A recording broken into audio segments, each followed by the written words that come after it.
Hello students, hello everyone, welcome to make it easy skill. और आज मैं आप सब लोगों के लिए लेके आई हूँ एक ग्रामर का, इंग्लिश का बहुत ही इजी सा एक टॉपिक जो है सेंटेंस स्ट्रक्चर, यानी कि हम सेंटेंस कैसे बनाते हैं।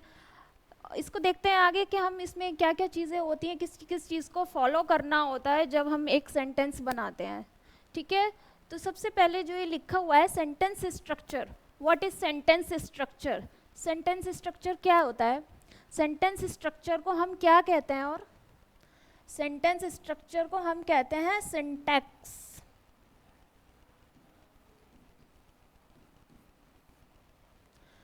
सेंटेंस स्ट्रक्चर को हम क्या कहते हैं? सिंटैक्स, यानी कि वाक्य रचना।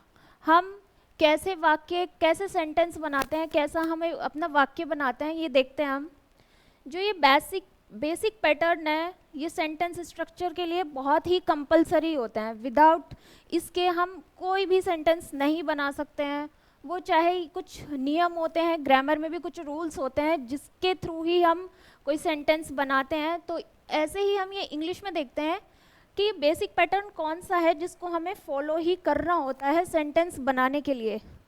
जैसे मैंने यहाँ पर लिख रखा है, सबसे पहले आता है सब्जेक्ट, उसके बाद आता है हेल्पिंग वर्ब, उसके बाद आता है वर्ब, देन हम यूज़ करते हैं ऑब्जेक्ट का, फिर आता है कॉम्प्लीमेंट, उसके बाद आता है एडवर्बियल। ठीक है, एक जो सिंपल सेंटेंस होता है gives us a single information. एक सिंपल सेंटेंस जो होता है हमें सिर्फ एक सिंगल इंफॉर्मेशन देता है, उसी के थ्रू हम पूरा वाक्य समझ जाते हैं कि ये क्या कहना चाह रहा है, उसी से हमें उसकी सारी इंफॉर्मेशन मिल जाती है। ठीक है, इसका मतलब हमें क्या समझ में आया कि सेंटेंस स्ट्रक्चर क्या है? सेंटेंस स्ट्रक्चर यानी कि एक सेंटेंस क्या है? A set of information, a set of information, यानी कि अगर हम सब्जेक्ट और वर्ब का यूज भी करें तब भी हमारा सेंटेंस बन जाता है। जैसे हम देखते हैं, जैसे मैंने लिख रखा है यहाँ पर subject plus predicate, subject plus predicate. Subject क्या होता है? सब्जेक्ट किसी का भी नाम हो सकता है, जैसे हमने यहाँ पर राम लिख लिया, Ram is a subject. Ram sentence का क्या होता है? सब्जेक्ट। और बाकी जो भी बचा प्रेडिकेट, मतलब जो इस सब्जेक्ट के बारे में यानी कि राम के बारे में जो इंफॉर्मेशन दे रहा है वो सब किस में आता है? प्रेडिकेट में। वो सब किस में आता है? प्रेडिकेट में। उसी के थ्रू हमें पता चल रहा है कि आगे हमें राम के बारे में क्या पता चल रहा है, क्या इंफॉर्मेशन है। ये सब चीज़ किस में आती है? प्रेडिकेट में। सब किस में आती है? प्रेडिकेट में। इसके बाद जो होता है सब्जेक्ट के बाद हम यूज़ करते हैं वर्ब का। किसी भी सेंटेंस में वर्ब का यूज़ होना तो कंपलसरी है। यहाँ पर लिखा हुआ भी है कि verb is a compulsory element. किसी भी सेंटेंस में वर्ब का होना बहुत ज़रूरी है। जैसे कि मैं यहाँ पर लिख दूँ कि राम लाव्स, राम लाव्स, राम हंसता है। राम क्या हो गया यहाँ पर? सब्जेक्ट। और लाव्स क्या हो गया यहाँ पर? वर्ब, यानी कि एक्शन। राम कौन है? डूअर। राम कौन है? डूअर है, सब्जेक्ट है, एक्शन कर रहा है। वो क्या एक्शन कर रहा है? क्या वर्ब कर रहा है? वो आगे लाफ का। तो लाफ क्या हो गया? वर्ब। यानी कि हमारा सेंटेंस जो होता है वो दो चीज़ों से भी बन सकता है, सब्जेक्ट से भी और वर्ब से भी। उसके आगे ये जो चीज़ें हमें फॉलो करनी होती हैं ये तो हमारे सेंटेंस पे डिपेंड करती हैं कि सेंटेंस हमारा कितना छोटा है, हम सेंटेंस में किस किस चीज़ के बारे में बात कर रहे हैं। इसीलिए हमें ये सब पैटर्न फॉलो करने होते हैं। अब भाई सेंटेंस हम कोई उल्टा फुल्टा तो नहीं बोल सकते ना कि एम, आई, देर, गोइंग, ऐसे तो नहीं हो सकता ना। सेंटेंस को हमें सही क्रम में बनाना बहुत ज़रूरी होता है। अगर हम सेंटेंस को अच्छे से बोलना चाहते हैं, एक्सप्रेस करना चाहते हैं, अगर हम इंग्लिश भी सीखते हैं तब भी हमारे लिए यही कंपलसरी होता है कि हम सेंटेंस को कैसे यूज़ कर रहे हैं और कैसे यूज़ नहीं कर रहे हैं। अब भाई जैसे आप यही समझ लीजिए कि अगर हमारे गॉड ने हमारे आंखें नाक की जगह लगा दी होती, नाक आंखों की जगह लगा दी होती, कान लिप्स की जगह लगा दिए होते तो वो अच्छे नहीं लगते ना। हमारा स्ट्रक्चर कैसे अच्छा बना, तब गॉड ने हमें बहुत ही अच्छे से सही सही प्लेस पर हमारी सब चीज़ों को लगाया है, तभी हम सुंदर दिखते हैं, अदरवाइज हम अच्छे भी नहीं दिखते। इसी तरह से ये सेंटेंस होता है, अगर हम इसमें सही रूप में कहाँ सब्जेक्ट लगना है, कहाँ प्रेडिकेट है और कहाँ वर्ब है, इन चीज़ों को सही तरीके से यूज़ करेंगे, तभी हमारा क्या बनता है, सेंटेंस। क्या बनता है तभी हमारा सेंटेंस।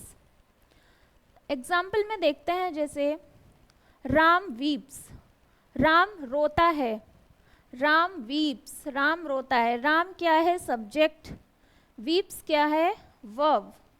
राम क्या काम करता है, वीप्स, रोता है, तो वीप्स क्या हो गया, ये वर्ब।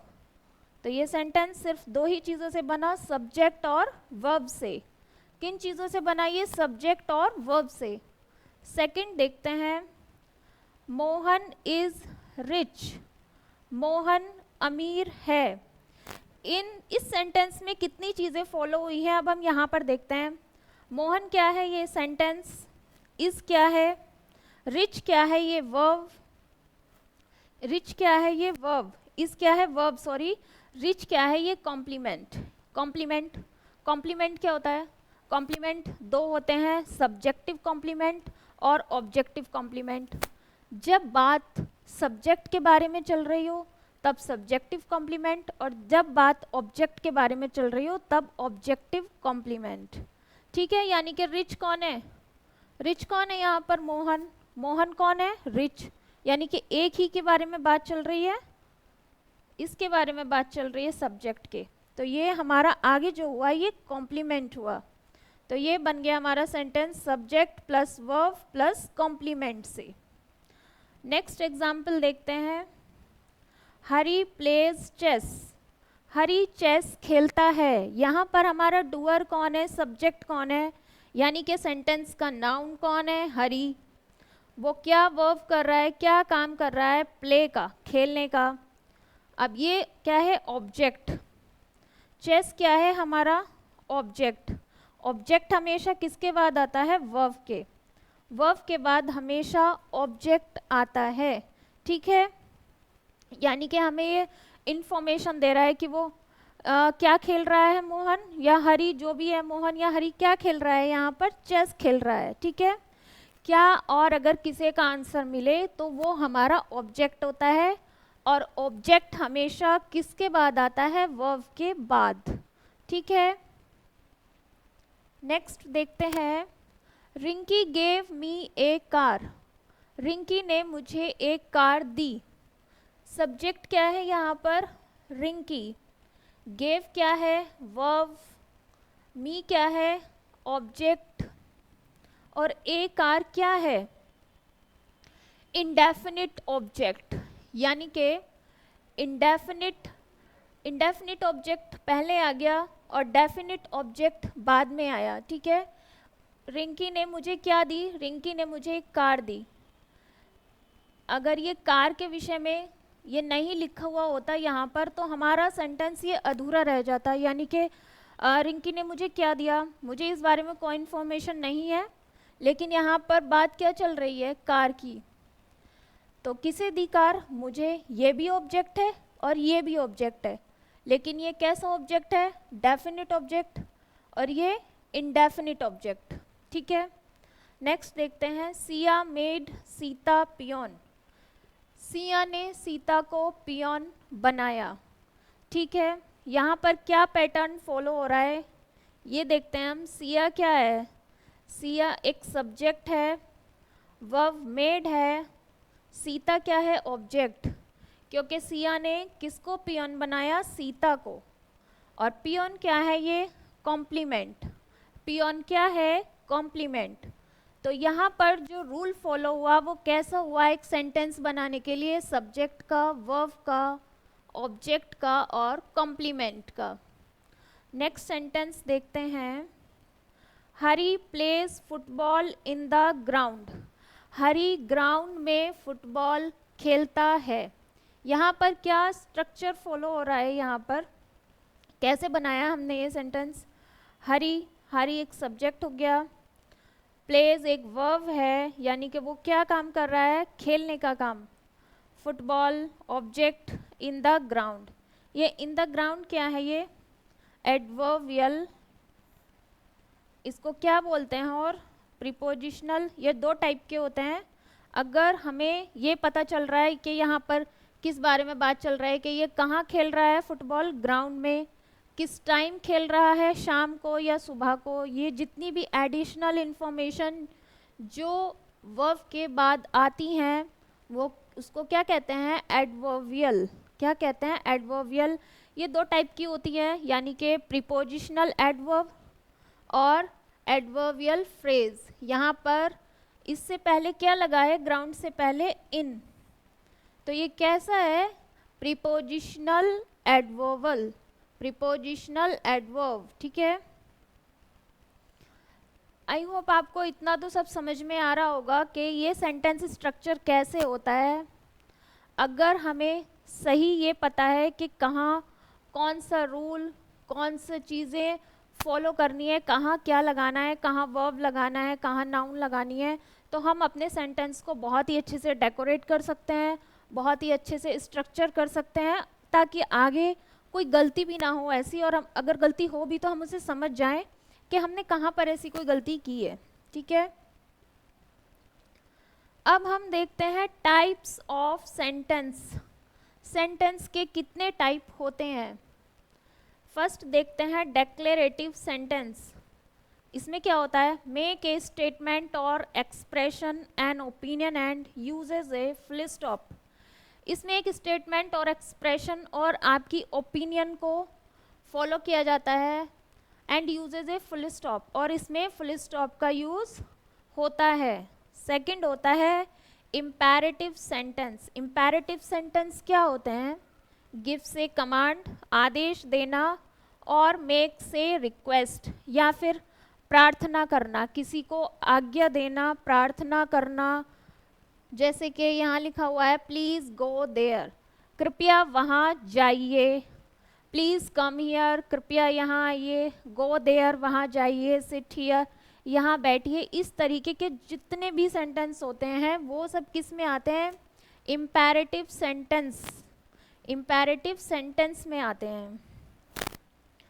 नेक्स्ट देखते हैं हम, थर्ड है interrogative sentence. In it we ask a question. यहाँ पर जो है हमेशा लास्ट क्या होता है, हमारा ख़त्म कहाँ होता है, सेंटेंस क्वेश्चन पूछने पे, कि हम किसी से क्या क्वेश्चन पूछ रहे हैं।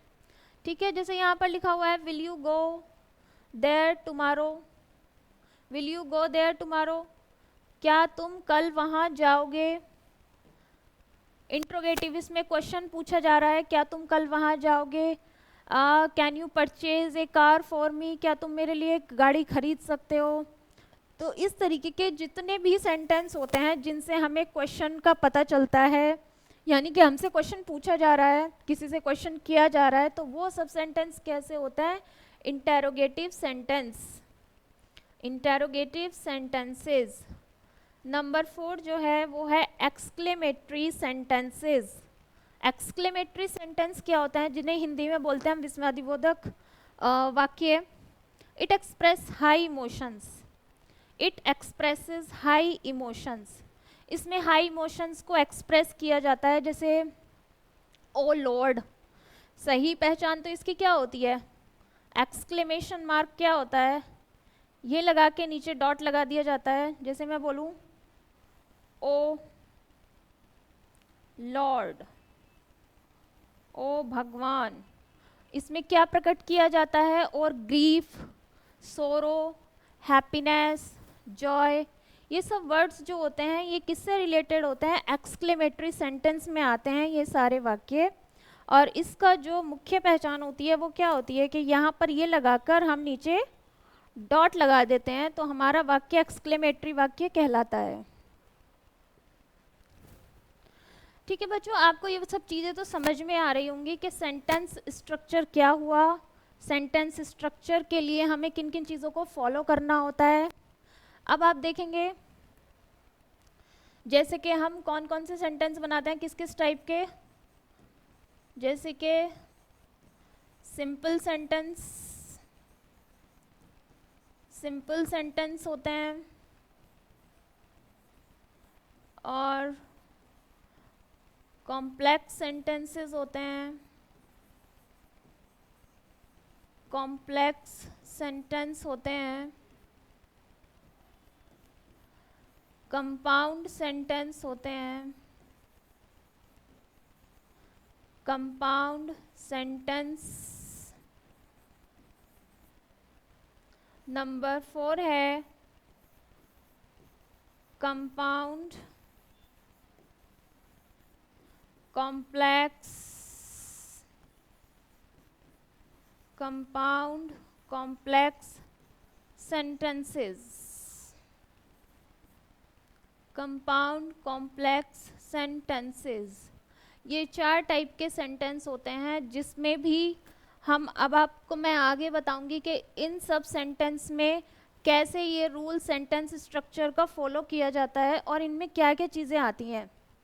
ठीक है, जैसे कि आपने पहले भी पढ़ चुके हैं, कंपाउंड कॉम्प्लेक्स में कुछ सबऑर्डिनेट कंजंक्शन होता है जिसके बिना ये सेंटेंस कंप्लीट नहीं हो पाते। ठीक है, यहाँ तक आपको आई होप अच्छे से समझ में आ ही गया होगा कि ये सेंटेंस है जिसमें हमें आगे रूल ये फॉलो करने हैं। अब हम देखते हैं clause. Clause clause 2 types. Clause के कितने टाइप्स होते हैं? 2। Independent clause,